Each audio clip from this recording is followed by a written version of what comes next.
first move of the form. So the hands come round to the front of your legs and you push the wrists away. Yeah, you lift up to push away to shoulder height.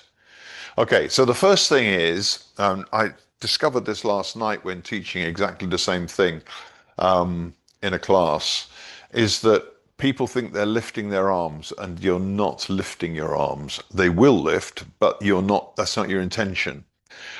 It's a little bit like here, when you draw in, you're not trying to pull these points in, they are pulled in for you. So what we do is we bring the hands to the front of the legs and you think the back of your wrists as though you're pushing somewhere on the skirting board down here. Yeah, as if I'm trying to push that away. And I just keep thinking, pushing away. I know they're going to lift. They're attached to here, they have to. But my thinking is not to try and lift them up. My thinking is to push them away. So whether they lift up or not is totally irrelevant. They will do, but it doesn't matter. So you think, so hands in front, and you're basically pushing, if your screen is about level with your body, push below your screen or below your computer or whatever you're using, push below it. And then just let them come back down again. Yeah. So you're going to, hang on a second. Oh no, that's okay. I thought it might be related to the class. Okay, hands in front. So you push away with the backs of your wrists.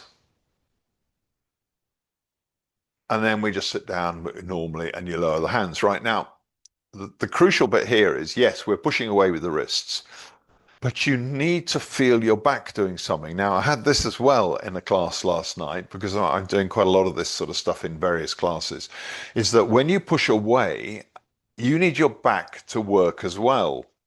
So you need the front and the back aspect. They're working equally. This is the idea of pung. You know, you blow up a balloon and pung expands, and it doesn't just go in one direction. Your balloon doesn't say soggy on one side and only expand the other side. Both sides expand. I know up and down does as well, but that's part of it, as we'll get there. But for the moment, we're thinking forwards and backwards. Now, what happened last night was I was pushing gently on someone's wrist, because this is how you can test this move. I pushed very gently on the person's wrist, and then I said, yeah, make sure you use your back. And they did this thing where they went, and they tried to push their back backwards. It's not it.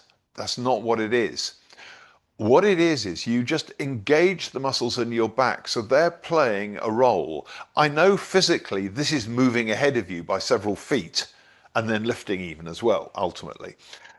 This doesn't do that. It pushes, it just feels like you're engaging, you're using it equally, but just nothing's going to happen with it. So off we go.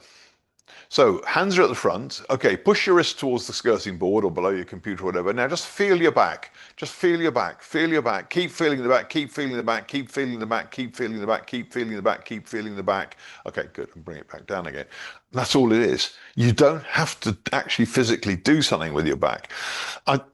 We can't do it on Zoom, but if I've got my hand on your back here and I'm pushing you gently, very gently, you would naturally engage your back whilst we were doing this. You wouldn't try and push me backwards necessarily, but you would stop me from pushing you forwards, which is different.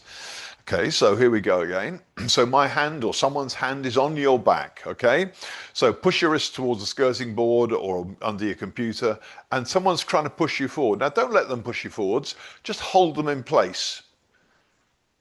Right, now this is pung, P-E-N-G. This is pung. This is a feeling of expansion, forwards and backwards. Now, when we come to Zhan Zhuang, standing Qigong, we're going to use precisely this concept.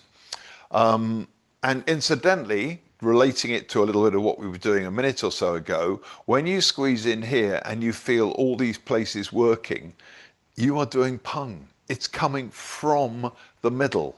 The whole thing is expanding in loads of directions simultaneously. So that's how it starts to all tie in. But the big problem we have in standing Qigong, it's relatively easy.